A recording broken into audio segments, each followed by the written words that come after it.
So what they've done is Microsoft was set up so that there would be one global operating system that the U.S. government had a backdoor into for all computers everywhere in the world. Right. Then they set up Google as a search engine, and let's just look at the background of the two guys who supposedly set it up. Larry Page and Sergey Brin. That's right. Now, Sergey Brin he was born in Russia, so he's from an immigrant family. But listen to this. His father was a mathematician who worked at the University of Maryland, and his mother worked for NASA. I didn't know that one. That's it's like a blue-blood line. NASA. And that is exactly where Sergey Brin and Larry Page park their private jets. Of course. Is at the NASA facility. Mm-hmm. They don't have to go through TSA. Gosh, what a surprise. Right. Larry Page is an American. His parents were both computer science professors at Michigan State University, and his father was one of the top experts in the United States on artificial intelligence. Now, Sergey Brin married a Polish-American woman called Anne Wojcicki. So as soon as Anne Wojcicki married Sergey Brin, she was given millions of dollars in venture capital the day of the wedding. I think she got $20 million. Just to start. Right. That's right. All right, hold on. Leuren Moret is our guest tonight, a longtime friend of good people everywhere on the planet. Her work on depleted uranium, of course, really knows no bounds and needs not much of an introduction. She's talked about it too many times to count around the world and on this program as well. We're talking about Google and DNA and control. Next time you hit the Google search function, just keep in mind that your finger is doing a lot more than simply looking up information. You're helping to propel a monster on the planet. It is a beast. It's unbelievable what's going on. Go ahead.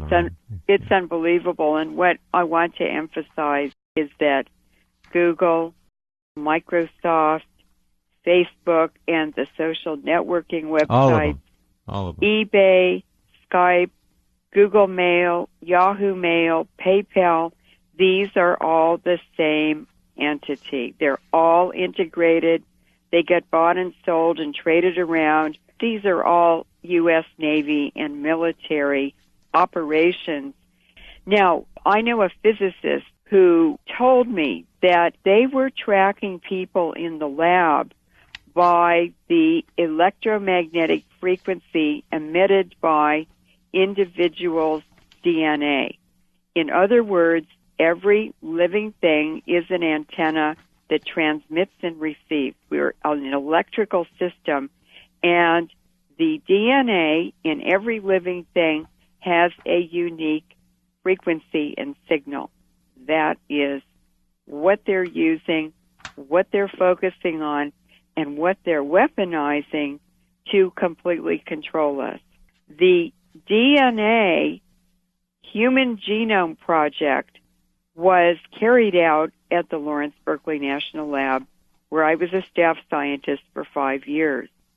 But the Lawrence Livermore Lab, Los Alamos National Lab, these are all nuclear weapons labs, were also involved. That means the military, because the nuclear weapons labs exist for the Pentagon, and the Pentagon exists for the oil companies. So the Human Genome Project was set up and well-funded to experiment and to research and to describe the human genome. Now, how would they use that? Well, what we know about Google is that they are doing DNA surveys from space. This would be NASA and the Navy. NASA is run by the Navy. They have been tracking and identifying isolated populations, for instance, in the Amazon, who have never had contact with Western people. These are villages of isolated people who are still living their traditional hunter-gatherer lives, right? And they've never seen a Westerner. That's not just humans. They are also doing a global species survey, and I've been tracking this for 2 years and noticed that many new species are being discovered, and it seems to be on a grid system. So they're doing a survey from space, and they went down the west coast of South America and then came up the east coast, and now they're in Southeast Asia. And if you watch in the news, about once a week they come up with a new article and photos on new species they've discovered. This is part of the United Nations Agenda 21 program, which is to identify all species and to do a complete global inventory of humans and animals. And what David Rockefeller has said about Agenda 21 is that in the end, we're going to have a chip on every person, and they will only be allowed to take out of the system what they put into it. If you work 12 hours a day, you're allowed to take 12 hours of something of value out of the system, but nothing more. What is going on? The J. Greg Venter Institute, which you sent me the article, right, has their mission as, quote, to forge new life forms, unquote. And they are also involved in manipulated computer code on DNA. What does this mean? Well, Dr. Helen Wallace from GeneWatch in 2002 said, we are in great danger, and she described this as a massive DNA database by the back door. Now, what this does sociologically, it begins to set up a caste system here, which we already have, but this is a different way of doing it. I don't know where it's all going to go, but it's clearly hurtling forward at a pace that is pretty damn scary if you understand the potential of control here. And what they're doing is using computing, medicine, technology, and the police state to converge into basically what is creating a totalitarian scientific oligarchy. And their purpose is to get this information and use it in discriminatory programs where the rich benefit and the poor are impacted negatively by these programs. And the second part of that agenda is the depopulation initiatives. Now, a really good example about this biopiracy. Now, I did an interview with Dr. Wynne Parker. So on the air, I was talking about depleted uranium and the tremendous affinity it has for the DNA and mitochondria, because uranium and phosphate structures, they have a love affair all through the universe.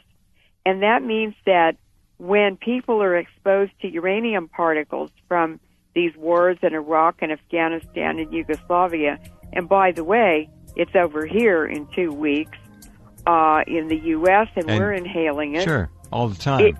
It sticks to our DNA and our mitochondria that provide all the energy for the body.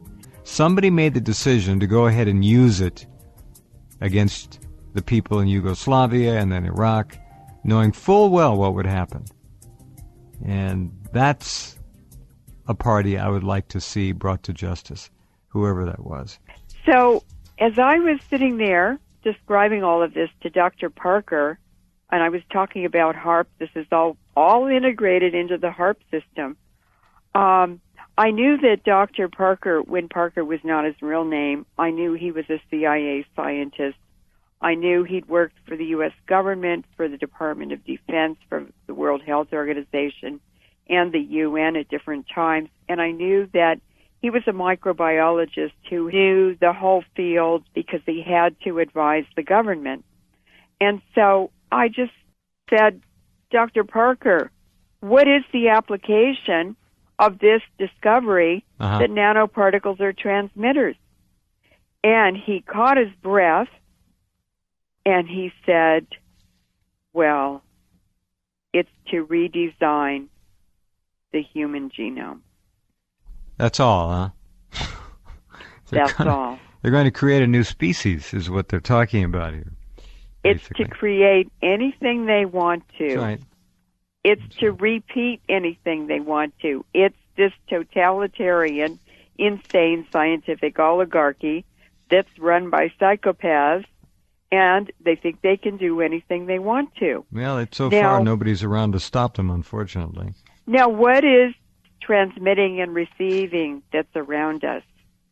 Well, how about cell phones in the megahertz frequency band?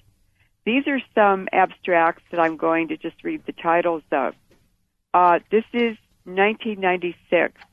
Single and double-strand DNA breaks in rat brain cells after acute exposure to radio frequency electromagnetic radiation. And they used the cell phone frequencies. DNA strand breaks in rat brain cells. So they're talking about sterility, about cancer, and about altering people's behavior. And the airport scanners are doing the same thing. Wouldn't surprise me. I'm amazed that there's very little attention being paid to the electric grid. And as all of you listening know, it is surrounding you and everybody you know 24 hours a day. Your home, your office, it doesn't matter. It's called wiring in your walls. And that 60 hertz electric service that you rely on to power your goodies can also be used to carry any kind of telecommunication business you can imagine, and I would submit mind and behavior altering and control platforms as well. It's all doable. It's very simple to do because we are electrical systems and we transmit and receive just like any other antenna. We're electrical first and chemical second. We are electric beings. That's right. And a lot of this was described in the 1930s in the lectures that Bertrand Russell gave at Oxford University. And I would like to read a paragraph, if that's okay. Yeah, we have 3 minutes, so you have to hurry. Okay. A totalitarian government with a scientific bent might do things that to us would seem horrifying. The Nazis were more scientific than the present rulers of Russia and were more inclined to the atrocities that I have in mind. If they had survived, they would probably have soon taken to scientific breeding. Any nation which adopts this practice will, within a generation, secure great military advantages. The system, one may surmise, will be something like this, except possibly in the governing aristocracy. All but 5% of males and 30% of females will be sterilized. The 30% of females will be expected to spend the years from 18 to 40 in reproduction in order to secure adequate cannon fodder. As a rule, artificial insemination will be preferred to the natural method. The unsterilized, if they desire the pleasures of love, will usually have to seek them with sterilized partners.